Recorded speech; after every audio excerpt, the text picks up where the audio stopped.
дата зарцуулалтыг хэрхэн багасгах вэ? Дугаараа хамтран ажиллагч, харилцаа холбооны зохицуулах хороо. Бидний анзаардаггүй олон хүчин зүйлээс шалтгаалan дата хэрхэн өргөн өргөдөж байдаг талаар бид өмнө дурдсан. Тэгвэл датаны үр ашиггүй зарцуулалтаа хэрхэн багасгах талаар зарим нэг зөвлөмжийг хүргэе.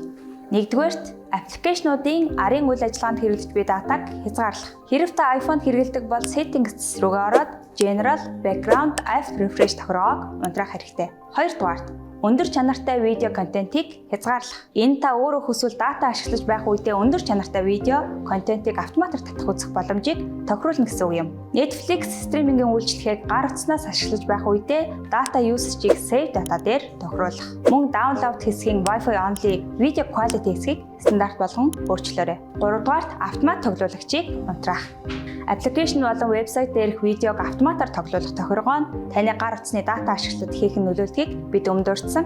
YouTube дээр л гэхэд автоплей тохиргоо асаалттай байвал контентын чанараас хамаарч нэг цагт 240 MB-аас 3 GB хүртэлх дата өргөддөг.